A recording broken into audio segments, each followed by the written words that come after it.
Virtual knowledge में पुनः आपका स्वागत है। आज मैं परीक्षा 2022 में परफेक्ट उत्तर लिखने के सबसे आसान और महत्वपूर्ण तरीके बताऊंगा। वीडियो को आप अंत तक देखें, अंत तक बने रहे। आपकी मेहनत का 100% आपको मिलेगा। जी हाँ, और सभी एग्ज़ाम देने वाले विद्यार्थियों को बेस्ट ऑफ लक। अगर मेरे चैनल पर पहले से हैं तो बहुत बहुत धन्यवाद। नए चैनल को लाइक करें और सब्सक्राइब करें, क्योंकि छात्रों की एक आम समस्या है, चाहे वह सीबीएसई हो या यूपीएससी हो या यूपी की एग्ज़ाम हो या मध्य प्रदेश बोर्ड हो, इसमें मेहनत बहुत करते हैं लेकिन परीक्षा में कैसे लिखना है ये उनको तरीका याद नहीं है। इस कारण से उनका मेहनत का 100% उनके नहीं मिल पाता है। बोर्ड परीक्षा में समय अधिकांश छात्र का कहना होता है कि उन्हें अच्छी तरह से पेपर में सारे उत्तर आते थे, लेकिन वह सभी सवालों के जवाब उत्तर पुस्तिका में लिखने में असमर्थ थे, क्योंकि पेपर में लिखना बहुत ज़्यादा था और समय उसके अनुसार कम था। तो यह सभी छात्रों के एक आम समस्या बनी हुई रहती है, चाहे बोर्ड हो, कोई सी भी एग्ज़ाम हो उसमें। तो विद्यार्थियों परीक्षा से पहले जितने भी तैयारी कर ले, लेकिन अगर वे एग्ज़ाम के दिन अच्छा प्रदर्शन में कामयाब नहीं होते हैं तो वो सारी मेहनत व्यर्थ हो जाती हैं। तो आइए देखते हैं कि आपकी मेहनत का 100% आपको कैसे मिले और 2022 की जो परीक्षा है उसमें आप टॉपर कैसे बने। तो सबसे पहले आप 10 मिनट पूरे प्रश्न पत्र को जरूर पढ़ें। उत्तर लिखने से पहले 10 मिनट का समय प्रश्न पत्र पढ़ने में दिए जाना चाहिए। ये 10 मिनट का मतलब प्रश्न पत्र को पूरी तरह पढ़ना और उसी के हिसाब से रणनीति तैयार करना। तो प्रश्न पत्र शांति से पढ़ें और अपनी रणनीति पहले से तैयार करके रखें कि किस प्रश्न में आपको कितना समय देना है और किस प्रश्न का उत्तर आपको पहले करना है, ये सब सोचना है। इसके बाद अपने उत्तर पुस्तिका पर पूछे गए विवरण जैसे रोल नंबर या ऐसे अन्य जानकारी बहुत सारे ध्यानपूर्वक भरना चाहिए। अधिकांश छात्र तनाव और जल्दीबाजी में कारण उत्तर पुस्तिका पर आवश्यक जानकारी लिखना भूल जाते हैं, तो आपको ये नहीं करना है और 10 मिनट पूरे प्रश्न पत्र को जरूर आप पढ़ें। साथ ही देखिए, प्रत्येक सेक्शन को एक उपयुक्त समय आवंटित कीजिए, क्योंकि उसमें अलग अलग प्रकार के पार्ट होते हैं पेपर में, उनको अलग अलग प्रकार से तैयारी करना है। प्रश्न पत्र को हल करने के लिए आपके पास 3 घंटे दिए जाएंगे, इसलिए लिखने से पहले प्रत्येक सेक्शन को एक उपयुक्त समय आवंटित करें और उसके बाद प्रश्नों का समय सुनिश्चित करें, जिस समय अंतराल में आप सभी विवरण और आरेख के साथ उत्तर का पूरा कर सकते हैं। यदि आवश्यक हो तो ऐसा करने से आदि पर दिए गए सभी सीमाओं के भीतर अपना पूरा प्रश्न पत्र आसानी से बिना तनाव को हल कर पाएंगे। उन सवालों को प्राथमिकता दें जिनके उत्तर आपको अच्छी तरह से आता हो और उन्हीं सवालों के उत्तर पहले करना शुरू करें जिसमें आपको 100% कॉन्फिडेंस हो। उसके बाद आप अन्य प्रश्न को हल करने की कोशिश करें, क्योंकि आपको अच्छे याद प्रश्न को सबसे पहले करना चाहिए। इसके बाद आप देखिए, प्रश्नों के उत्तर करते समय उलझे नहीं। बहुत सारे स्टूडेंट क्या होता है कि उनके उत्तर देते समय वो इधर उधर के प्रश्न से भटक जाते हैं। तो कई बार एग्जाम हॉल में उत्तर लिखने के समय हम किसी प्रश्न के कुछ महत्वपूर्ण पॉइंट से भूल जाते हैं, जिसका कारण हमारा काफ़ी समय उस प्रश्न में लग जाता है। ऐसे समय में आपको जितना उस प्रश्न का उत्तर आता है उतना ही लिखकर दूसरे प्रश्न के ओर आगे बढ़े। जब आप सभी प्रश्न के उत्तर अच्छी तरह से अपनी उत्तर पुस्तिका में लिख लेते हैं तो उस प्रश्न का उत्तर अंत में कर सकते हैं जिसको आपने अधूरा छोड़ दिया था। ऐसा करने से आपका समय भी बचता है तथा आप बाकी के बचे हुए प्रश्न का उत्तर भी अच्छी तरह दे पाएंगे। सबसे महत्वपूर्ण बात यह है कि परीक्षा पत्र लिखने के लिए रणनीतियां तैयार करते हुए आप महत्वपूर्ण सूत्रों का समीकरण को पहले से भी लिख सकते हैं, जो आप बाद में उत्तर लिखते समय उपयोग में करेंगे। कभी कभी जवाब लिखते समय बहुत सी चीज़ें हमारे दिमाग में घूमती रहती हैं और हम जवाब का इस्तेमाल किए बिना सटीक सूत्र या शब्दों को भूल जाते हैं। इस कारण आप पहले से उसे लिखकर रख सकते हैं। आगे आइए, आप प्रत्येक सेक्शन को उपयुक्त समय दें, यह भी बात की हमने। अब देखते हैं, प्रश्नों के उत्तर करते समय उलझे नहीं, क्योंकि उनको आसानी से हल करें आप। कभी कभी क्या होता है कि प्रश्न एक छोटा है लेकिन फिर उसमें उलझे हुए रहते हैं, तो हमें ऐसा नहीं करना है। सभी प्रश्नों के उत्तर उनके महत्व के अनुसार प्राथमिकता दें, ये बहुत महत्वपूर्ण है। प्रश्न पत्र मिलते ही यह आपको सबसे पहले काम होना चाहिए। उन प्रश्नों को पहले दें जिनके लिए आप पूरी तरह से कॉन्फिडेंस हैं, अर्थात आपको पूरा विश्वास है कि उन प्रश्नों के उत्तर आपको बिल्कुल सही हल याद हैं। बोर्ड परीक्षा देते समय जरूरी नहीं होता है कि आप सभी प्रश्नों के दिए गए क्रम के अनुसार ही हल करें। इसलिए पहले उन्हीं प्रश्नों को उत्तर लिखें जो आपको अच्छे याद हो। इससे पहले आत्मविश्वास बढ़ेगा। साथ ही आपके पास पर्याप्त समय भी बच जाता है, जिसमें आप सहजता से उन प्रश्नों को उत्तर दे पाएंगे और याद कर लिख सकते हैं, जिनके लिए आप दिमाग में दुविधा उत्पन्न नहीं होगी। तो प्राथमिकता जरूर दें आप कैसे प्रश्न करना है।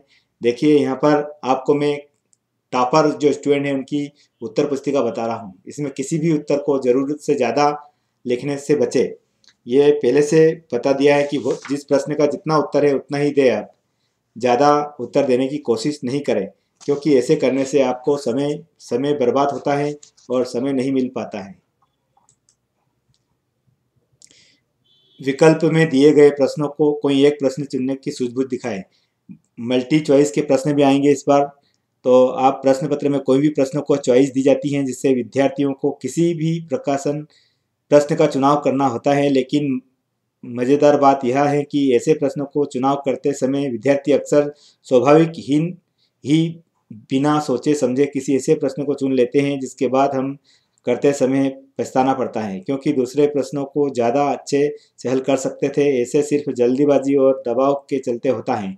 इसलिए विद्यार्थियों सही प्रश्न का चुनाव करने के लिए सबसे पहले विकल्प में दिए गए प्रश्नों को ध्यान से एक बार या दो बार जरूर पढ़ें। उन प्रश्नों को उत्तर के अपने दिमाग में एक तस्वीर उतारने की कोशिश करें। जिस प्रश्न के लिए आप एक स्पष्ट तस्वीर अपने दिमाग में कर पाते हैं, उसी का आप चुनाव कर सकते हैं। अब देखिए, पेपर में दिए गए सभी प्रश्नों को अटेम्प्ट जरूर करें। कभी कभी प्रश्न क्या होता है कि बहुत सारे बच्चे प्रश्न छोड़कर आ जाते हैं। छोड़ना नहीं है। जो आपको ज़्यादा सरल है वो पहले करना चाहिए, और जो कठिन है या आपको समझ में नहीं आ रहा है उनके बारे में लास्ट में आप करना चाहिए। उनके बारे में जितना आपको याद है उतना लिखना चाहिए, ताकि आपको सारे प्रश्न अटेम्प्ट हो जाए और आपको एग्ज़ाम में अच्छे नंबर मिल सकता है। ज़रूरी नहीं कि आपको सारे प्रश्न याद हो, लेकिन आपको कोशिश करना चाहिए। अगर आपको उसका उत्तर याद आ जाए तो ठीक है, लेकिन अगर आपको उत्तर नहीं भी आता है तो इस स्थिति में दिमाग का इस्तेमाल करते हुए इस गैस करके मदद करें। परीक्षा को हमेशा किसी न किसी कीवर्ड की तलाश होती है, जिसमें आधार पर विद्यार्थी मार्क्स दे सकते हैं।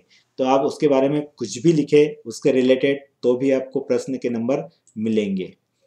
साथ ही विद्यार्थी अपनी उत्तर पुस्तिका के श्रृंगार में समय बर्बाद ना करें। जी हाँ, विद्यार्थी से निवेदन है कि आप टाइम वेस्ट ना करें। जिस प्रकार से यहाँ काफ़ी दिखाई दे रही हैं, इसी प्रकार से उत्तर लिखें। ज़्यादा श्रृंगार करने की आवश्यकता नहीं है। अक्सर देखा गया है कि ज़्यादातर विद्यार्थियों को पेपर हल करते समय अपनी उत्तर पुस्तिका को रंग बिरंगे तरीके से सजाने की आदत होती है, जिससे काले, हरे सभी तरह के रंग का इस्तेमाल करते हुए प्रश्न का रंग को अलग अलग रंग या अन्य पॉइंट को अलग रंग लिखते हैं। ऐसा करने से विद्यार्थी इस बात को ध्यान रखे कि इस प्रकार के श्रृंगार करने से आपको कोई ज़्यादा अंक तो नहीं मिलने वाले हैं, बाकी आपको आपका समय ज़रूर उसमें बर्बाद हो सकता है, मिलने वाला है, समय ज़रूर बर्बाद हो सकता है। अब आपको यह सोचना है कि कर सकते हैं, आप अंत तक करते रहें। इसलिए गैर जरूरी सजावट को छोड़ते हुए अपनी उत्तर पुस्तिका की वास्तव स्थिति और साफ सुथरे तरीके से लिख सकते हैं। तो ये जरूर ध्यान दें, आप श्रृंगार ना करें, वेस्ट टाइम बर्बाद ना करें, और आवश्यक हो वही लिखे उसमें। इसके बाद हर शब्द और हर उत्तर के में उचित स्पेस दें। बहुत सारे बच्चे क्या करते हैं कि उत्तर खत्म हो जाता है और अगला प्रश्न वहाँ से स्टार्ट कर देते हैं, तो थोड़ा सा स्पेस दें आप।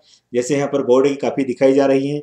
ज़्यादातर स्टूडेंट क्या करते हैं कि लाइन नहीं छोड़ते हैं और उत्तर स्टार्ट कर देते हैं अगला, तो ऐसा नहीं करना है। यहाँ पर एक स्पष्ट उदाहरण दिया गया है, आप कुछ बात का और ध्यान रख सकते हैं। ज़्यादातर उत्तरों में पॉइंट बनाकर लिखे।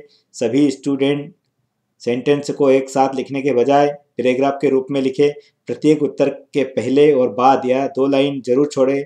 इससे आपको किसी भी उत्तर के बाद कुछ पॉइंट्स ऐड करने की आसानी होगी और आपकी उत्तर पुस्तिका साफ सुथरी अच्छी लगेगी आपको। विद्यार्थी घबराए नहीं, बल्कि शांति केंद्रित रहे। कभी कभी परीक्षा में विद्यार्थी घबरा जाते हैं, यहाँ हमें ज़रूरत नहीं है। आपको हर प्रश्न का उत्तर आता हो। ऐसा प्रश्न हर परीक्षा में होंगे जिनके उत्तर आपको शायद ना आते हो। ऐसी स्थिति में विद्यार्थी पैनिक ना हो, क्योंकि इससे सीधे तौर पर आपके दिमाग पर असर पड़ेगा, जिससे आप उन उत्तरों को भी सही से नहीं लिख पाएंगे जो आपको आते हैं, आपको अच्छे से याद थे। इसलिए ज़रूरी है कि विद्यार्थी शांत और केंद्रित रहे। आपके पास काफ़ी समय होगा सभी मुश्किल प्रश्नों के उत्तर सोचने और लिखने के लिए ज़रूरत है सिर्फ समझदारी दिखाने की, कि जिससे आप आत्मविश्वास बना रहे। तो ज़रूरी नहीं कि आपको वो याद हो, तो ये विद्यार्थी घबराने की आवश्यकता नहीं है। तो ये देखिए, मैंने एग्ज़ाम के टॉपर स्टूडेंट की कापी लिखी है, कैसे उसने स्पष्ट अक्षरों में लिखा है आप देख सकते हैं, है ना। ये यहाँ पर इंग्लिश की काफ़ी दिखाई दे रही है आपको, कितना क्लियर लिखा है उसने, टॉपर स्टूडेंट ने। उसकी कॉपी यहाँ पर आपके सामने दिखाई दे रही है, उससे भी आप अपना काम चला सकते हैं। यहाँ पर विज्ञान की काफ़ी दी गई है, इसमें रेखा चित्र बना हुआ है और स्पष्ट लिखा हुआ है। ये आप भी अपना उत्तर पुस्तिका में तरीका अपना सकते हैं। तो थैंक यू दोस्तों स्टूडेंट, क्योंकि हमें आशा है कि हमारे बताए सुझाव आपको एग्ज़ाम के समय काफ़ी हद तक मददगार साबित होंगे। अच्छी तरह और पूरे लगन और से अपने बोर्ड एग्ज़ाम की तैयारी करें, तथा एग्ज़ाम से पहले जितना भी हो सके बताए गए सुझाव के अनुसार गत वर्ष के प्रश्न पत्र को 3 घंटे के समय सीमा में अंदर हल करने की प्रैक्टिस करें, क्योंकि आपको सही टाइम मैनेजमेंट एग्ज़ाम को समय बहुत ही बड़ी भूमिका निभानी होती है।